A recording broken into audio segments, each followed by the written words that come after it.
할렐루야. 오늘은 오순절입니다. 오늘은 하나님의 명절 오순절이에요. 오순절이 누구의 명절이라고요? 네, 하나님의 명절입니다. 이것은 오늘 레위기 23장 15절부터 17절 읽었죠. 레위기 23장의 오늘 말씀 본문에 근거해서 우리가 하나님 앞에 지키는 거예요. 이 말씀이 근거가 돼서 오순절로 믿음을 지키는 겁니다. 그래서 이 본문 밑에 이제 21절 읽긴 하지만 21절에 너희는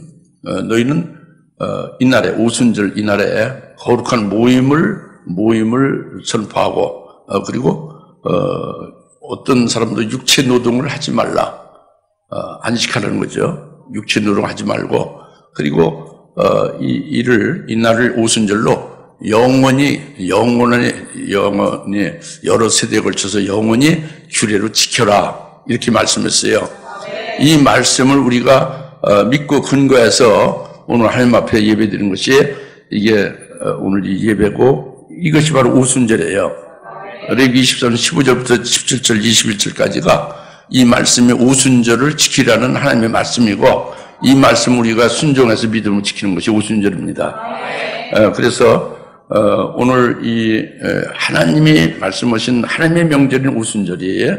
하나님의 자녀들 그리스도인들인 우리들에게도 하나님 아버지가 명절이면 아들도 명절이 되는 거죠. 그러니까 하나님 아버지께서 명절이니까 우리도 명절로 우리가 지키는 것인데 왜 우리에게 명절이 되느냐? 왜 명절이 되느냐?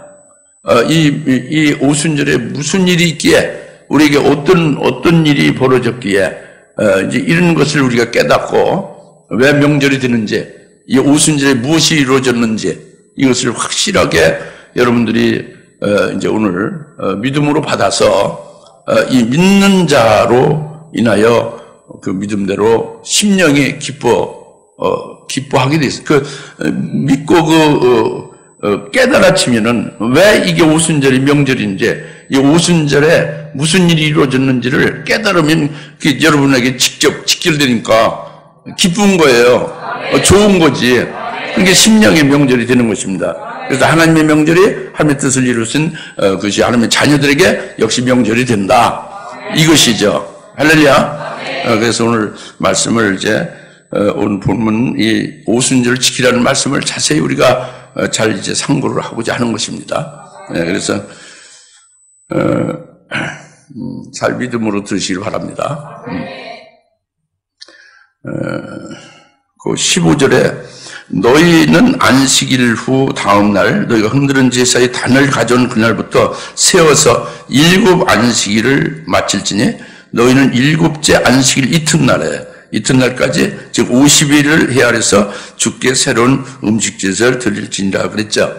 그러니까 여기서 흔드는 제사의 단 이것이 초실절이에요. 초실절 흔드는 제사의 단은 그 앞에서 초실절 우리가 이미 우리가 믿음으로 지켜왔죠, 그죠? 그 흔드는 제사의 단을 가져온 날이 초실절이에요. 이 초실절로부터 7 안식일은 7, 7, 49, 49일이죠. 그리고 7 안식일 이튿날은 49일 지난 이튿날이니까 50일 되는 날이죠. 50일 되는 날이 음식 제사를 하나님 앞에 드리는 명절로 드리라. 이제 50일 되니까 오순이에요. 명절 절자니까 오순절이라고 하는 거죠. 오늘이 흔드는 제사의 단을 가져온 날로부터 세워서 7안식일 즉 50일이 되는 날로 하나님 앞에 음식 제사를 드리는 이날이 오순절이다 겁니다. 아시겠죠? 뭐 이렇게 명칭을 만드는 게 아니라 주님이 하나님이 말씀하신 그대로 그게 명절이다 겁니다. 50일 되는 날이니까 오순절이에요. 그래서 이 흔드는 제사는 예수님이 부활하신 것을 뜻하고 있죠, 그죠? 예수님이 부활의 첫 열매가 되셨죠. 이게 초실절이란 말이죠. 예수님 부활하셔서 부활하신 후에 바로 승천하지 않고 부활하신 후에 40일 이 땅에 계셨죠. 그리고 또 40일 계시다가 승천하셨죠. 승천하셔서 열흘이 되는 날이 되면 40일 더하기 열흘 해서 50일이죠. 그래서 승천하신 후에 열흘 되는 날에 성령이 임하신 거예요. 사도행전 2장 1절부터 4절에 여러분 잘 아시다시피 오순절, 즉 예수님의 부활하신 부활의 천년을 맺으신 부활하신 날로부터 50일 되는 날 정확하게 그것이 사도행전 2장 1절에 오순절이 이름에 성령이 불같이 모인 모두에게 임했다고 그랬죠. 근데 성령의 충만을 받았다고 그랬죠. 이것이 바로 예수님의 승천하기 전에 최종적으로 명령하신 거잖아요. 너희가 위로부터 능력을 받기까지 아버지의 약속이 이루어지기까지 너희가 예루살렘 떠나지 말라고 했죠. 그러니까 아버지의 약속이 이루어진 것이 바로 오순절에 이루어진 거예요. 그것이 성령이 강림한 겁니다. 보혜사 성령이 강림한 거죠. 예수님의 승천절에 최종적인 명령을 하신 그 명령이 이루어진 거죠. 그것이 보혜사 성령이 강림하신 거다 봅니다. 그래서 마가다락방에 120명이 전부 성령의 충만을 받았죠. 성령의 충만을 오순절에 받은 거예요. 그리고 성령의 충만을 받으니까 성령으로 말하게 하심으로써 근데 다 유대인인데 히브리어를 말하는데 히브리어로 말하지 않고 다른 나라 세계 각국의 말로 다 말을 하고 있단 말이죠. 성령이 이렇게 말하게 시키는. 그리고 그 내용도 그 구원에 관한 신비한 하나님의 위대한 일을 성령으로 말하게 된 거예요. 그러니까 각국에서 온 사람들이 깜짝 놀라죠. 이게 오순절에 이루어진 역사예요. 기적이죠. 할렐루야. 그래서 오순절에 성령이 이렇게 이제 오신 것이고 그것을 사모하는 그 120명들에게 성령의 충만을 받은 것이다. 이게 오순절이 실현된 것이다. 이 말씀이에요. 그래서 아까 기도도 했지만은 성령 강림절이라고들 많이 하잖아요. 그리스도인들이 100명이 모이면 99명은 성령 강림절이라고 그래요. 오순절이라고 안 하고. 오순절 성령이 강림한 성령 강림 명절이다 그러죠. 그 요약해서 성령 강림절이라고 그래요. 근데 그것은 잘못된 거예요. 성경에 성령 강림절이 없어요. 성경에는 오늘 본문 레위기 23장 15절부터 16, 17, 18, 19, 20, 21절 이게 오순절로 이렇게 명절 하나님의 명절로 주시고 지키라는 거거든요. 오순절만 있는 거예요. 성경에. 오늘 성경에 없는 성령 강림절을 지킨다는 건 근거도 없이 이건 아무 영과 진리로 예배를 드려야 되는데 진리가 없잖아요. 그 예배는 그 연락이 될 리가 없지, 그죠? 믿음으로 드려야 되는데 믿음의 근거가 없잖아요. 성령 강림이 아니라고요. 성령 강림절이 아니란 말이에요. 오순절 명절에 성령이 강림한 거죠.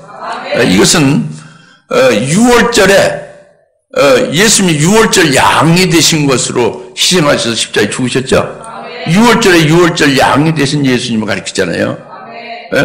그리고 초실절은 예수님의 부활의 초실이 된 것, 부활의 천년을 맺은 것을 그것을 우리가 믿는 거잖아요.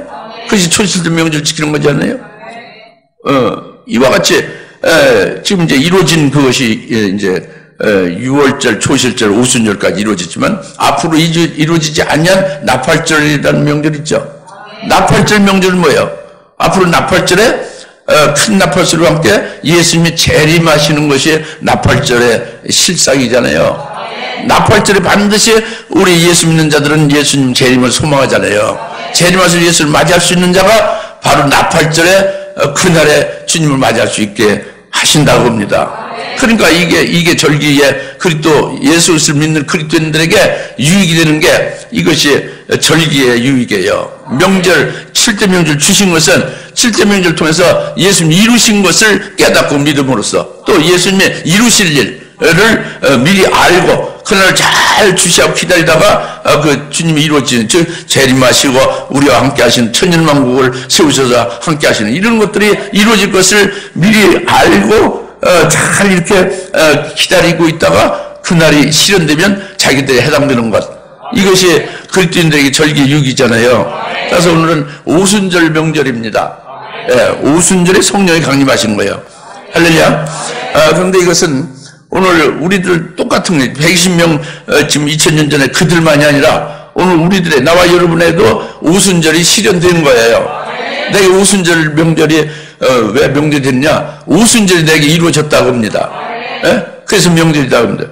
그것은 바로 뭐냐면 이 구약에도 하나님의 사람 모세니 다윗이니 엘리야니 이런 그 선지자들 유명한 훌륭한 종들이 있었잖아요. 이들에게 성령이 임하셨죠. 그래서 성령으로 하나님의 일을 했죠. 그러니까 하나님의 일을 끝나면 성령은 다시 돌아가시는 거예요. 성령은 그때 일을 하고 일만 하게 성령이 하신 일이죠. 성령이 계셨고 일을 하셨지만 구약에서는 그냥 성령께서 일하신 후에 일이 끝나면은 그냥 이제 원래대로 하늘로 가시는 거죠. 이게 구약의 성령, 성신입니다. 근데 오순절에는 이 구약의 이 성령과 다른 거예요. 보혜사 성령이란 말이에요. 보혜사 성령이 오순절에 예수님이 부활의 친열매 되셔서 초실절부터 딱 50일 되는 날에 오순절인데 오순절에 성령이 만든 이 성령은 보혜사 성령이에요. 파라크레토스 보혜사 성령이면서 보혜사 성령을 120명이 받은 그들 심령 속에 성령이 내주하시고 오늘 우리 예수 믿는 우리들에게 예수님을 세례받은 우리들에게 성령이 우리 속에 보혜사 성령이 똑같이 내주하시고 이것은 내주하셔서 영원토록 함께 하시는 거예요. 이렇게 일 끝나면 돌아가시는 게 아니에요. 뭐 죄짐은 성령이 소멸되는 게 아닙니다. 성령이 한번 보혜사 성령이 우리 심령 속에 딱 들어오셔서 딱 내주하시잖아요. 내주는 안내자, 주구할 주자예요. 안에서 주구하신다고 합니다. 이건 한자 문명, 중국 그것이 아니라 우리말화 된 거잖아요. 그러니까 다 알아들으실 거예요. 성령이 우리 속에 들어와 계셔서 영원히 떠나지 않고 우리 속에 살고 계시다고 합니다. 이것이 무슨 성령? 오순절에 오신 보혜사 성령이다 합니다. 그 얼마나 기쁜 일이에요. 성령이 오셔서 우리에게 가장 가까이 내 심령 속에 와 계시면 가장 가까이 계신 거죠. 그 성령이 우리의 제일 근족이에요. 성령 우리의 모든 아주 친척 중에 최고의 아주 든든한 친척이죠. 그 성령 우리 속에 내주하시는 거예요.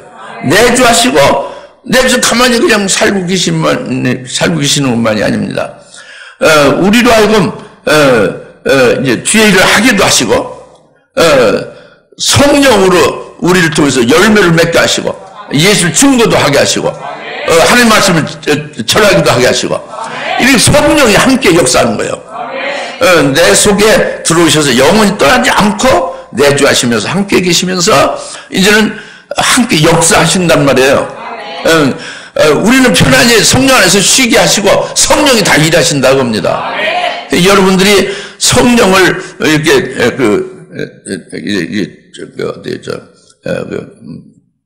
구석진대로 이렇게 구석으로 밀어뜨리고 여러분이 스스로 일하려고 많이 애를 쓰는 것이 이건 오순절 성령을 깨닫지 못하는 거예요. 오순절 성령은 자기 속에 들어오셔서 자기의 가장 중심의 안방의 제일 가운데 주인으로 딱 계신 거예요. 성령이 우리의 주인이 되신 거예요. 그래서 그분이 왕이 되신 거예요. 그분이 성령이 우리 속에서 우리를 주장하시는 거죠. 그래서 이제 주의를 하게 하시고 열매도 맺게 하시고 함께 역사를 하시는 거죠. 이 성령이 얼마나 기쁜 일입니까? 얼마나 감사한 일이에요? 이게 오순절에 이루어졌다고 합니다. 이것이 하나님의 뜻이다 그죠. 하나님의 자녀를 구원하는 하나님의 뜻이 이루어진 거예요. 오순절에 이루어진 거죠. 이것을 우리가 깨닫고 믿는다면 이게 사실이니까 이걸 믿지 않는 사람은 기독교인 자격도 없어요. 이걸 믿고 깨닫는다면 이것이 기쁨이죠. 그런데 명절이 되지 아니할 수가 없죠. 할렐루야. 이게 오순절의 명절이 그것입니다. 다시 말하면 흔드는 제사의 단을 가지고 7안식일 이튿날에 오순절에 하나님의 뜻이 이루어진다. 보혜사 성령을 부어주셔서 그분과 함께 살게 한다. 이것이 엄청난 복이고 하나님의 구원의 엄청 뜻이 성취된 것이다. 오순절이 우리에게 이루어진 거다. 이 말씀이거든요. 오순절 왜 명절인지 깨달아지죠? 네, 이제 그것이 첫 번째 말씀이고, 그 다음에 두 번째는 16절입니다. 그런데 이 말씀을요, 매년 10년, 20년, 30년 증거해도요, 안 믿는 분이 있어요, 우리 교인 중에. 믿지를 않아요. 그게 안 들어오죠. 안 들어오니까 성령을 받았어도 인정 안 하고, 성령과 교제도 안 하고, 그냥 그렇게 하시는 분들이, 뭐, 많은 있지 않나요? 아주, 극히 일부분이 있습니다. 이게 참, 아주 참 비참한 일이죠. 지금이라도 믿으세요. 예? 받아들이시고. 할렐루야. 예. 그 다음에 두 번째로 16절, 너희는 일곱째 안식 이튿날, 그 다음에, 이튿날과 50일을 헤아려서 주께 새로운 음식제를 드릴지나 했죠. 새로운 음식 제사를 드릴지나 해서, 17절에, 너희는 너희의 겉에서 10분 이로 만든 흔드는 빵 2덩어리를 가지고 나올지니 그랬죠. 이제 첫째는 16절에 주께 새로운 음식 제사를 드릴지니라 그랬지 않습니까? 같이 새로운 음식 제사를 드릴지니라.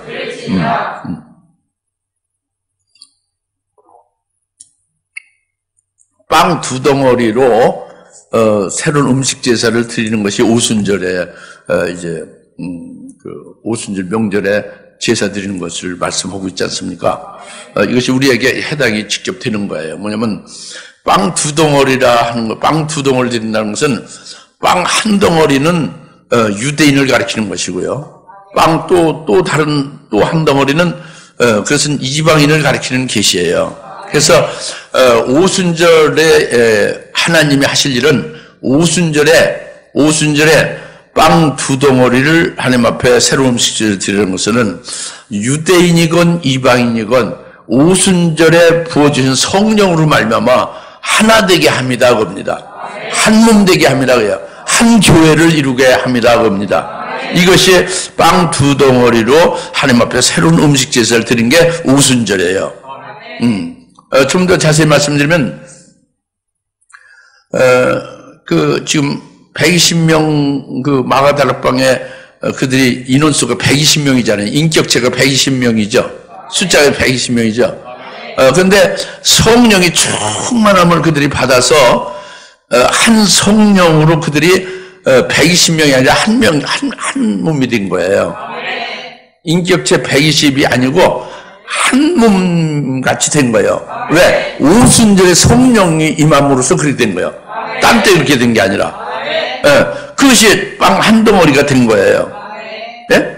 그때는 전부 유대인인데 예수 믿고 예수님의 승천할 때에 그 말씀하신 걸 그것을 굳게 믿고 순종해서 마가다락방에서 성령 충만을 받은 거잖아요. 이들이 120명이지만은 오순절에 성령을 받아서 한 몸이 됐다고 합니다. 할렐루야. 그리고 이것은 주님께서 사도행 1장 5절에 말씀해서 이제 내가 승천한 후에 몇 날이 지나지 않아서 너희가 성령 침례를 받으라, 성령 세례를 받으라 그랬죠. 다 같이 성령 세례를 받으라, 성령 세례를 받으라, 성령 세례를 받으라. 성령 세례를 받는다예요. 성령 세례. 성령 세례를 받으면 하나가 되는 거예요. 예수 그리스도의 이름으로 세례를 받으면 그리스도와 하나가 되죠. 그리스도와 연합이 돼서 붙어지죠. 성령 세례를 받으면 전부 성령 안에서 하나가 되는 거죠. 할렐루야. 이것이 또 간다 말이에요. 그리고 그 다음에 이제 이방인 사도인 사도 바울을 통해서 복음이 증거되죠. 그래서 이방인들이 예수를 믿게 되고 이방 교회가 세워졌죠. 오늘 주사람교회 여기까지도 이제 그 사도 바울을 통해서 이방인들의 복음이 전파된 것이 여기까지 이르는 거잖아요. 그렇죠? 쭉 이어져서 우리까지 연결된 거잖아요. 그래서 우리가 예수 믿는 것이고 우리가 이제 하나님의 자녀가 돼서 하나님 앞에 예배드리는 거지 않습니까? 그런데 이렇게 이방인들도 예수를 믿고 똑같이 오순절에 그 성령으로 똑같이 성령을 받은 거예요. 그러니까 이방인들도 성령 받아서 전부 이방인들이 예수 믿는 자들이 뭐 굉장히 많죠. 각 지역을, 각 나라를 걸쳐서 많죠. 수많은 그리스도인들이 전부 그 오순절에 그 성령으로 똑같이 성령 침례를 받아서 하나가 된 거다 봅니다. 이것이 또 다른 빵 덩어리예요. 그러니까 빵 두 덩어리로 새로운 음식 제사를 드리라 하는 말씀에 유대인이건 이방인이건 모두 하나가 되게 하신 것이 오순절 성령으로 그렇게 된 거다 봅니다. 그래서 이를 고린도전서 12장 13절에 분명히 말씀하고 있어요. 고린도전서 12장 13절에 유대인이건 이방인이건 유대인이나 이방인이건 전부 한 성령 안에서 침례를 받아 한 몸이 되었다. 그러니까 한 성령을 마시게 되었다. 이것이 빵 두 덩어리로 새로운 음식 제사 하나님 앞에 드리라는 것이 오순절이 이루어진 거예요. 이것은 예수님의 간절한 소원이 이루어진 거예요. 예수님이 요한복음 17장 21절에 간절한 소원으로 하나님 앞에 기도했죠. 아버지시여, 예수 나를 믿는 자들을 아버지시여 간절히 기도하오니 아버지께서 내게 계시고 내가 아버지 안에 있어서 우리가 하나 된 것 같이 나를 믿는 자들, 예수를 믿는 자들도 우리와 같이 하나 되게 하소서. 아버지 안에 있고 내가 또 내 안에 아버지가 있고 예수님과 아버지와 하나가 됐잖아요. 이와 같이 유대인들 중에 예수 믿는 자, 이방인들 중에 예수 믿는 자, 예수 믿는 자 모두를 하나 되게 하옵소서. 이 그 기도가 예수님의 소원이죠. 하나 되게 해달라는 것. 이것이 바로 오순절 성령을 통해서 하나 되게 하신 것입니다. 할렐루야. 오늘 여기 여러분들이 지금 모여서 예배드리죠, 그죠? 여러분들이 모였지만 사실은 오순절 성령을 통해서 한 성령으로 침례를 우리가 다 받은 거예요. 성령세를 받은 거죠. 성령은 한 분이죠. 우리는 여러 사람이지만, 그러니까 성령, 한 성령으로 침례를 받은 자는 한 몸 안으로 하나 된 거예요. 한 공동체가 된 거죠. 한 교회가 된 거죠. 할렐루야. 이것이 오순절 성령을 일으킨 거예요. 요한복음 10절 21절에 예수님의 기도가 응답된 거죠.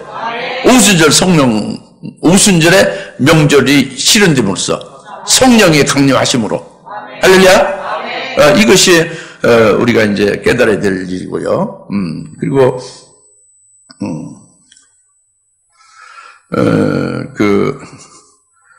17절 뒤에 보면 그것들이 주께 드리는 천열매 드리나 그랬죠. 예? 그 음식 제사를 새롭게 드리라고 16절에 그랬죠. 17절에 그것들이 주께 드리는 천열매 드리나 그랬지 않습니까? 로마서 11장 16절에 말씀이 천열매가 거룩하면 그 빵덩어리도 거룩하다 그랬어요. 뭐가 거룩하면? 천열매가 거룩하면 그 빵덩어리도 거룩하다. 뿌리가 거룩하면 그 가지도 거룩하다. 뭐가 거룩하면?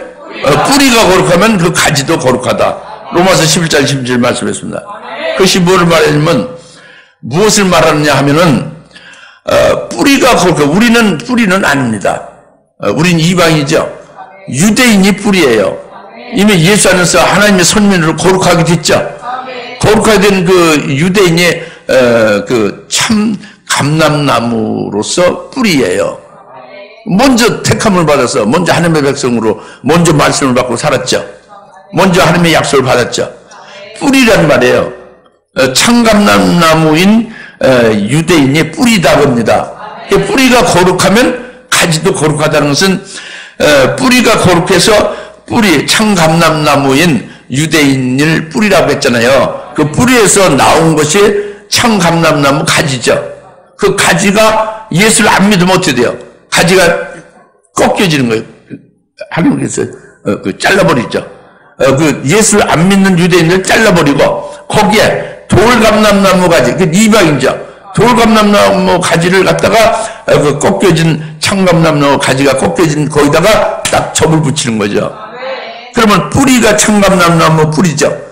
거기에 올라온 가지가 예수 안 믿는 그 가진 유대인은 잘라지고 그 다음에 그 이방인이 예수 믿는 이방인을 거기다 접붙인다고 합니다. 그래서 뿌리로부터 기름진 것을 빨아 올려서 그 돌감람나무 가지가 접붙여져 있죠. 그 가지가 그 기름진 것을 이제 같이 공급받는다고 합니다. 이것이 뿌리가 거룩하니까 그 가지도 비록 돌감나무 가지가 접붙였지만 가지도 거룩해 진다고 합니다. 예, 뿌리가 거룩하니까 가지도 거룩하다 그 말씀입니다. 그러니까 우리가 예수 믿고 이와 같이 창감나무 뿌리로부터 그의 그 가지된 자가 됐으니까 복 받은 거죠.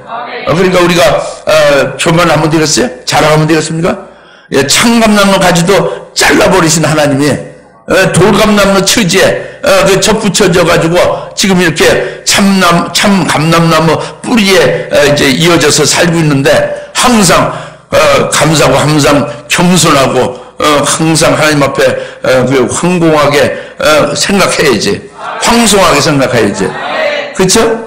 겸손과 은혜가 늘 따라야죠. 그것이 뿌리가 거룩하니까 가지가 거룩하다는 말씀 깨달으십니까? 이와 같이 그 첫열매가 거룩하니까 빵덩어리도 거룩하다 이 말씀도 맥락을 같이 하는 것입니다. 그러니까 오순절에 마가다락방에 성령의 충만을 받은 120명들이 첫열매예요. 아니죠. 그게 첫열매죠. 성령의 첫열, 오순절 성령의 첫열매죠. 이 첫열매가 된 120명의 첫열매가 거룩하죠. 거룩하죠. 성령의 충만을 받은 거룩하지. 성령의 거룩한 영인데 거룩하지 하나님인데. 그 첫열매들이 거룩하죠. 이 거룩한 첫열매들이 거룩하면 빵덩어리도 거룩하다는 것은 그 오순절 이후에 우리가 예수 믿었잖아요. 그 이후에 예수 믿는 자들도 똑같이 그 오순절 그 성령을 받지 않습니까? 이것이 빵덩어리예요. 이 빵덩어리도 거룩하다고 합니다. 첫열매가 마가다락 120명의 오순절에 성령 충만을 받은 그들이 거룩한 즉 또 빵덩어리도 역시 거룩하게 된다 이 말씀. 그러니까 오늘 우리도 거기에 붙은 빵덩어리가 되는 거죠. 할렐루야. 그래서 우리도 거룩하게 되는 것이죠. 이것이 오순절에 이루신 역사란 말이에요. 오순절로서 이것이 실현된 거다 합니다 우리에게. 할렐루야. 이게 첫열매 그것이 죽게 되는 첫열매들이나 이 말씀을 지금 하시는 것입니다. 어떻게 잘 깨달아집니까? 예.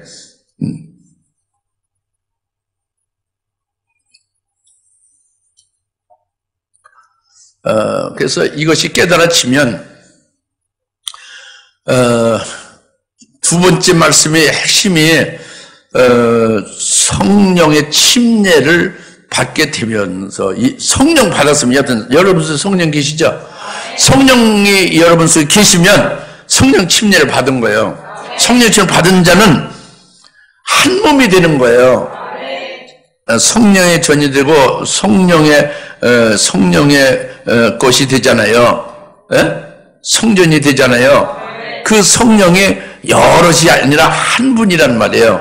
그러니까 성령 안에서 하나가 되는데 여러분이 하나라고 생각해요? 따로따로 생각해요? 따로따로 생각하는 게 많죠. 때에 따라서. 지금 설교 들을 때만 하나로 생각하고, 그죠? 이게 문제라고. 오순절이 우리에게 실현된 거, 명절이 되면은 이 성령으로 한 성령 안에서 침례를 받아 한 몸이 됐다는 걸 믿으십시오. 한 교회가 됐어요. 이 교회의 머리는 물론 예수님이고 예수님이 붙은 우리는 한 몸이 된 겁니다. 성령으로 하나 되게 한 거예요. 이걸 잊지 마셔야 돼요. 그래서 한 교회, 한 몸이 돼서 구원을 이루어 가시는 거거든요. 예? 이것을 우리가 명심해야 됩니다. 예, 할렐루야. 예. 그리고 거룩하게 하시는 것이고, 이제, 그 다음에 세 번째로 너희는 17절에 10분지로 만든 흔드는 두 덩이를 가지고 나올지니 그 하반절에 그 빵들은 아까 그 철면을 거룩한 빵덩이도 거룩하다고 그랬죠. 그 빵들은 고운 가루로 만들어 누룩을 넣어서 구울 것이며 그것들이 죽게 드린 천년입니다. 해서 이 새로운 음식 제사를 드리는데 고운 가루로 드려야 된다는 걸 말씀해서, 그죠? 고운 가루로 드리고 누룩을 넣어서 구워서 드리라고 했죠. 이 부분이 굉장히 중요한 겁니다. 왜 중요한 거냐면 오순절에는 이렇게 음식 제사를 드려야 되는 거예요. 우리가 예?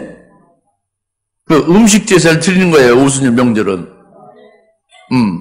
이 명절에는요, 하나님의 명절에는 하나님 앞에 나와서 거룩한 성회로 모이고 육신노동도 하지 않고 그리고 하나님 앞에 제물을 드리는 거죠. 근데 이제 새로운 음식 제사를 드리는데 고운 가루로 해서 누룩을 넣어서 드리라고 그랬죠. 이 부분이 이제 굉장히 중요한 부분이라고 합니다.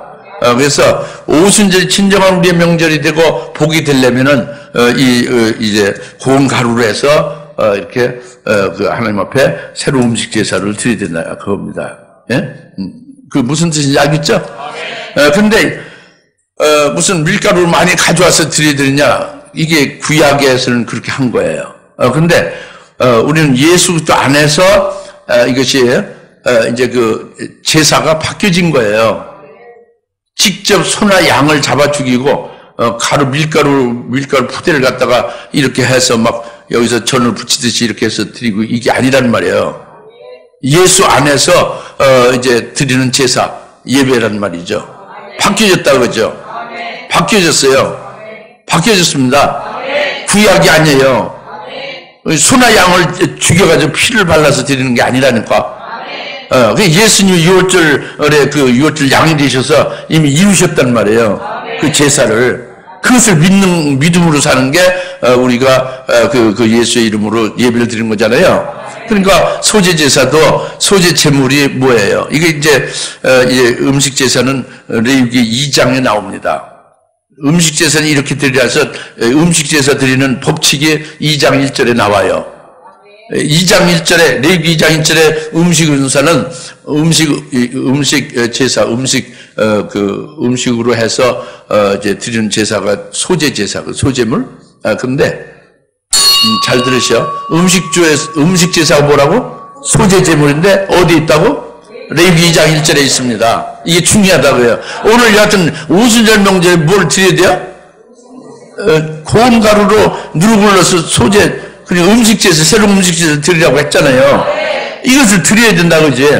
근데 밀가루 푸대를 안 가졌잖아요. 어떻게 드려야 되냐를 깨달아야 될 거 아닙니까? 정신 잘 깨달아야지. 그것은 레위기 2장에서 말씀하는데 그 고운 가루에다가 그 기름을 넣어서 유황을 마지막으로 넣어서 그래서 이제 음식 이제 그걸 구워서 이제 하나님 앞에 드리는 게 음식 제사다 그겁니다. 예? 그 음식 제사 소제물을 그렇게 드려야 된다고 해요. 근데 이것이 바로 뭐냐면 예수님이 그 소제 제물을 가리키는 계시예요. 그러니까 레위기 1장에 번제물 드리는 것 소나 양의 죽임을 당해서 그 피로서 제사를 드리잖아요. 소나 양이 예수님을 가리키는 거죠. 예수님이 제물이 되신 거예요. 그걸 미리 보여준 게 구약의 이스라엘에게는 제사를 드린 거죠. 율법으로. 그건 그림자고 실제는 예수님이 오셔서 우리를 위해서 제물 되셔서 제사 드릴 것을 말씀한 거다 겁니다. 이걸 믿으세요. 아무리 믿으면서 이걸 믿어야지. 근데 이걸 믿지 않는 분도 있어요. 주상교 다니면서. 그것도 그냥 아주 높은 직분에 있는데도. 예? 그러면 되지 않잖아요. 믿어야지. 그죠? 그토록 많이 증거를 하는데 왜 그걸 안 받아들이냐고 합니다. 그래서 예수 그리스도 안에서 우리는 이제 그 소제 제물을 드려야 되는데 예수님이 소제 제물 되신 것을 먼저 깨달아야 되지. 예수님이 고운 가루가 되신 거예요. 예수님이 마치 고운 가루 같이 된 겁니다. 소제 제물이 된 거예요. 소나 양이 예수님을 가리키듯이 소제물도 예수님을 가리킨단 말이에요. 예수님이 고운 가루가 되셨다고 합니다. 예수님 부서져서 가루가 됐다고 해요. 어떻게 부서져서 가루가 됐느냐? 예수님은 이 땅에 오셔서 자기 뜻을 위해서 하신 게 하나도 없어요. 오직 내가 온 것은 아버지의 뜻을 행하기 위해서 오셨다고 그랬고 항상 아버지 뜻을 행하신 거예요. 아버지 뜻대로 그 모든 것을 위해서 또 그 아버지 이름에만 영광을 돌리는 것으로 늘 하신 거예요. 이것이 예수님이 아버지를 위해서만 하신 삶이죠. 그리고 아버지의 뜻을 이루기 위해서 그분은 십자가에 죽기까지 희생을 한 거예요. 자신이 부서진 거예요. 이것이 예수님의 고운 가루가 된 겁니다. 고운 가루는 바로 그거예요. 밀가루 부대의 밀가루가 아니라 예수님의 소재 제물의 본입니다.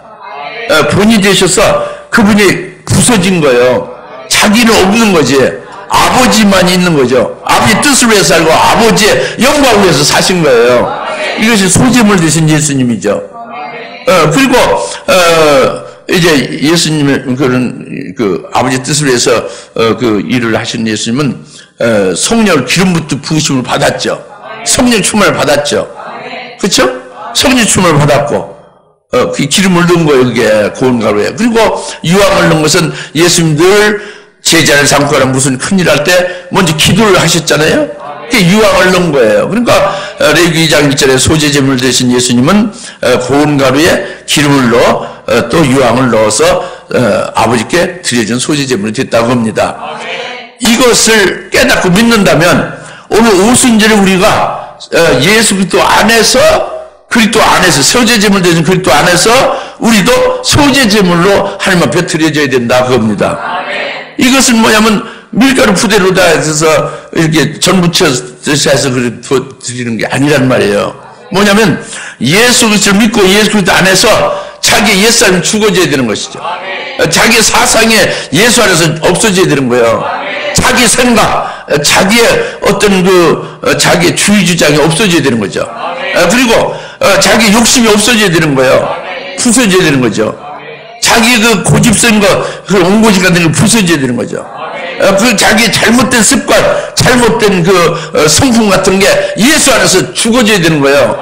이게 부서지는 거죠. 믿습니까? 이게 고운 가루가 되는 거예요. 예수를 믿고 믿음 안에서 우리가 믿음으로 자기의 풍으로부터 나은 몸이 죽어야 된다고요. 이게 안 죽으니까 문제가 있는 거지. 소재제물 안 돼. 부서지지 않냐면 소재제물 될 수 없는 거예요. 자기 사상에 10% 살아서 자기 사상과 자기 주의 주장으로 나오는 이거는 절대 하나님이 연락하지 못하는 거죠. 고운 가루가 안 됐기 때문에. 아시겠습니까? 그리고 자기의 그 고집이나 자기의 어떤 그 잘못된 그 습관이나 그런 어떤 그 성품, 자기의 그 욕심이 그냥 가득해서 그 욕심이 하늘을 찌르는 거죠. 자기 욕심이. 선하든 악하든 욕심은 필요 없어요. 우리가 욕심 많이 낸다고 하나님이 기뻐할 게 하나도 없습니다. 내가 하나님 이름에 영광 돌리려고 욕심 부린다. 하나님이 뭐 우리한테 영광 받기를 위해서 계시나요? 우리가 영광 하나도 안 돌려도 하나님은 스스로 만족하시는 분이에요. 여하튼 우리의 욕심이 예수 안에서 죽어져야 된다입니다. 그래서 고운 가루는 갈라디아서 5장 24절에 딱 아주 단적으로 표현하고 있어요. 뭐냐면 그리스도에 속한 사람들은 그 육신과 함께 정과 욕심이 십자가에 처형되었느니라. 그리스도에 속한 사람들은 그 육신과 함께 정과 욕심이 십자가에 못 박혔느니라. 처형됐다고 합니다. 이게 그리스도에 속한 사람들. 이게 고운 가루가 된 거죠. 이게 고운 가루가 되어야 이제 기름을 부으면 반죽이 되는 거예요. 고운 가루가 곱게 갈아지지 아니했으면 와장창 완전히 부서져서 고운 가루가 되지 않았으면 자기 자신이 예수 안에서 아주 박살나서 고운 가루가 안 됐으면 기름을 부어도 반죽이 안 되잖아요. 소재지물 될 수가 없어요. 고운 가루 되는 게 굉장히 중요합니다. 고운 가루 된 다음에 성령의 충만함을 이제 받는 거죠. 성령 충만하면 성령이 고운 가루에게 들어와서 반죽되지는 거예요. 그게 성령 충만. 그러니까 그 기름에 의해서 반죽되어지면 성령이 자기를 지배하는 거예요. 성령이 자기를 딱 정복하는 거죠. 성령이 자기를 주장하고 다스리는 거예요. 그러니까 성령에서 말도 성령에서 말하게 되고 생각도 성령에서 생각하게 되고 발걸음도 성령에서 걸어다니게 된다고 합니다. 할렐루야. 이게 그 고운 가루에 기름을 넣어서 반죽된 거예요. 성령 충만을 받은 거죠. 그 다음에 이제 유황을 넣는 것은 늘 이제 기도하는 거죠. 하나님의 뜻대로 기도하면서 이제 영생 이런 열매를 맺는 몸이 되어짐이 되면 하나님께서 기뻐 연락하시는 그런 소재제물이 된 거예요. 오순절에 새로운 음식 제사를 하나님 앞에 드린 것이 되는 거죠. 할렐루야. 이것을 오늘 레위기 23장에 지금 오순절에 너희는 고운 가루로 만들어 누룩을 넣어서 이제 하나님 앞에 드리라. 새로운 음식 제사를 드리라. 이 말씀이거든요. 잘 깨달으십니까? 우리가 그 가르치는 게 참 어려워요, 이게. 그걸 위해서 기도하며 말씀에 의해 주님을 붙잡고, 여하튼 믿음으로 우리 옛사람이 죽는 거지, 우리가 스스로 죽을 수도 없고 부서질 수 없는 거예요. 예수님을 믿어서, 믿음에 의해서 죽는 것 같이 우리가 십자가에 함께 대롱대롱 매달려 채용되어야 되는 거예요. 믿음으로만 되는 거예요. 고음가루 드리고 소지제물로 드릴 수 있는 거죠. 그 다음에 이제 누룩을 넣으라고 했지 않습니까? 누룩을 넣는 것을 흔히들 말씀을 지금 이게 한글 킹제임스인데 이게 이제 영어 성경 한영 성경 한글판 영어판은 스코필드 주석 있죠. 이 스코필드가 미국의 유명한 신학자예요. 근데 그 스코필드 박사를 비롯해서 많은 그 신학자들이나 주회종들이 대부분이 뭐 한 90% 이상이 누룩은 죄의 누룩이라고 그래요. 오순절에 누룩을 넣으라는 게 죄인들의 죄니까 아직도 죄성 부패성 아직 있으니까 그 누룩을 넣으라는 것이 잘 들으시오. 예? 잘 들으시라고. 졸지 마시고 좀 힘들어도 한 5분만 하면 다 끝납니다. 잘 들으시오. 죄의 누룩이라고 하거든요. 누룩을 넣으라는 게. 그 뭐 여러 가지 잘못된 그런 그 교훈 같은 거 이런 것을 말한다고 그래요. 오순절에 음식 제사에 누룩을 넣는 게 죄의 누룩이라고 스코필더 그 성경 만든 그분이나 다른 많은 분들이 한국이나 미국이나 구라파는 다 죄의 누룩이라고 한다고요. 근데 죄의 누룩을 넣는 것이 아니에요. 그게 아닙니다. 왜 아니냐면 하나님 앞에 제물로 드려지는 것이 어찌 죄의 누룩이 들어가면 되겠습니까? 레위기 2장에 절대 누룩을 넣으면 안 된다는 거예요. 음식 제사에 소제물에 누룩을 넣지 말라는 거 엄명했어요. 절대적으로 넣으면 안 되는 거지. 죄의 누룩을 넣어 아무리 박사고 아무리 뭐 훌륭해도 잘못된 거예요. 이것은 죄의 누룩을 넣는 게 아닙니다. 절대 넣으면 안 되는 거예요. 큰일 나는 거죠. 그러면 여기 오순절에만 이 누룩을 넣으라고 했죠? 이건 하나님이 누룩을 넣으라고 했잖아요. 이건 그 레위기장에 누룩을 넣지 말라는 그런 누룩이 아니에요. 죄 누룩이 아니고 이 누룩은 성령을 가리키는 거예요. 성령이 오순절에 강림을 하게 하실 게 하나님의 뜻으로 계획되어 있죠. 그래서 그것을 이루어질 때까지 명절로 줘서 기다리게 한 거 아닙니까? 오순절에 그대로 성령이 강림해서 아버지 뜻이 이루어졌죠? 성령의 강림이 이루어지면은 성령에서 하나님 나라가 예루살렘부터 시작한 그 성령, 120명 성령 받았잖아요. 이 예루살렘부터 시작해서 이것이 막 확대돼가지고, 누룩과 같이 확산돼가지고, 전 세계에 아주 퍼져나리라. 천세에 확대되리라. 이것을 하나님이 뜻하신 거예요. 그래서 누룩을 넣으라는 것이 그 하나님의 그 뜻하신 바가 이루어진 거예요. 오순절 누룩을 넣은 소재제물로 드려진 것이 바로 그것이 성령으로 성령 강림 보혜사 성령을 이제 받아서 성령이 내주하고 계시는 거잖아요. 그 성령에 의해서 그리스도 증인이 되고 그래야 온 세계가 지금 교회가 다 섰잖아요. 온 세계 수억의 그리스도인들이 꽉꽉 차 있지 않습니까? 누룩을 넣은 그 하나님의 의미, 뜻이 이루어진 거예요. 할렐루야. 확산된 거예요. 누룩같이 확대된 거지, 하나님 나라가. 교회가 그렇게 커진 거죠. 교회는 하나지만. 할렐루야. 이제 그래서 누룩을 넣어서 소재점을 드리라 이렇게 하신 겁니다.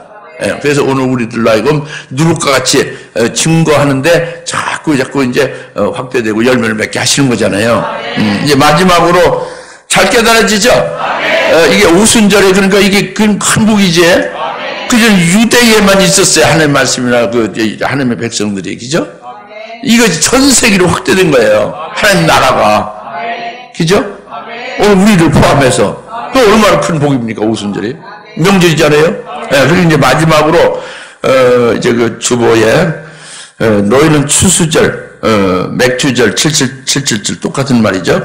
너희는 추수절을 지키라. 출애굽기 23장 16절 말씀했잖아요. 출애굽기 24장 16절에 너희는 추수절을 지키라 그랬어요.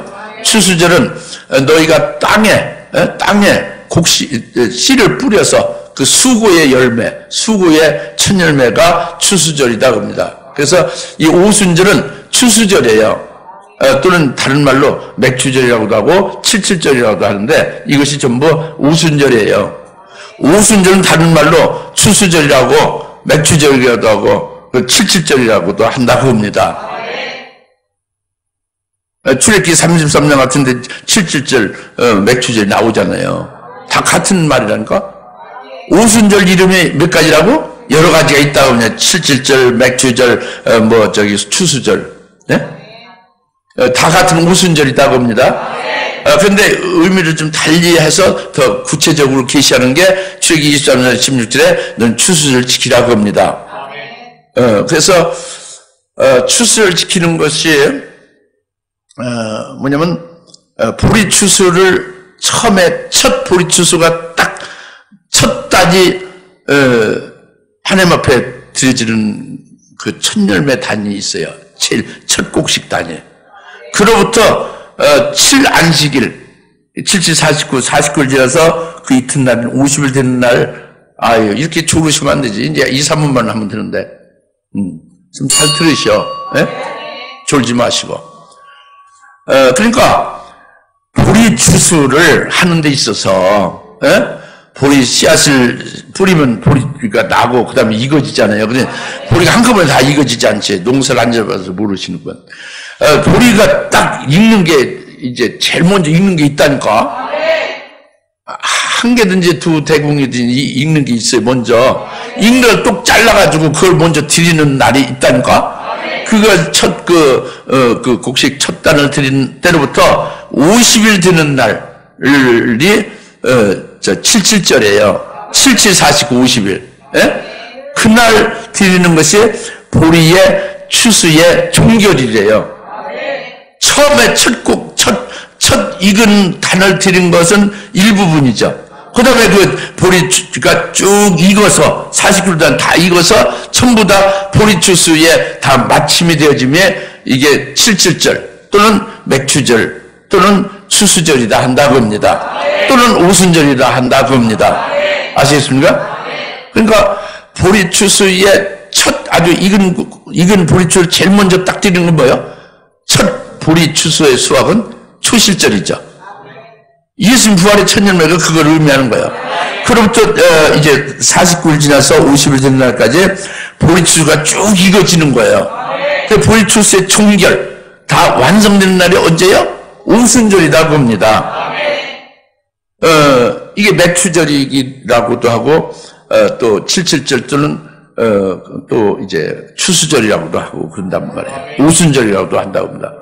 그런데 이 맥추, 즉 보리추수의 때인, 보리추수의 종결이 되는 보리추수의 때인 맥추절, 맥추 때에, 창세기 30장 14절에 보면은 합한채가 나와요. 합한채가 라헬이 합한채를 취합니다. 언제? 보리 추수의 때, 맥주 때에.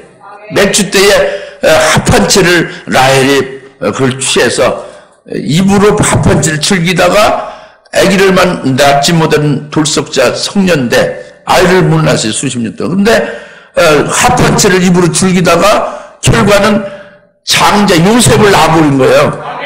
할렐루야. 언제 낳았어요? 맥주 때에, 보리 추수 때에. 창세기 3절 14절에. 합한채로 영적 장자 요셉을 낳았다고 합니다. 예? 물론 그 장자는 루벤이 첫 아들이지만 영적으로는 장자의 명분 요셉이 있잖아요. 그 요셉이 합판체로 났는데 합판체 난 것이 맥추 때 보리추수의 종결의 날에 된 일이다 봅니다.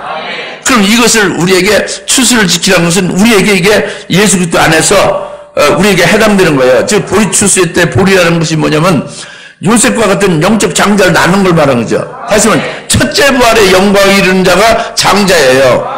모두가 부활하는데 모든 사람보다 1000년 먼저 앞서서 먼저 부활하면 이게 장자지. 아시겠습니까? 그 첫째 부활의 영광을 이루는 자가 장자고 요셉과 같은 영적 장자죠. 그 첫째 부활의 영광을 이루는 자를 낳는 게 보리추수의 종결이죠. 이게 추수절이라고 합니다. 그러니까 오늘날 그리스도는 특히 금축되기에는 아버지의 남은 약속이 있어요, 없어요? 아버지의 남은 약속 요엘서 2장 29절 있잖아요. 7영을 기다리는 거죠. 7영을 받아서 보리추수가 완결되는 거죠. 보리추수의 종결, 그 맥추의 초실절이 추수절이란 말이에요. 77절 맥추절. 보리추수의 이제 모든 것이 종결되어짐이 7영을 부음받아서 이 영적 장자가 이제 세워지는 것이 바로 보리추수의 종결이라고 합니다. 이걸 우리가 기다리는 거잖아요. 7영을 사모하잖아요. 보리추수의 종결 우리가 그 속에 들어가서 포함돼서 그 복을 받기를 사모하는 거잖아요. 이것을 깨달으면 오순절에 더 큰 영적 의미가 있다고 합니다.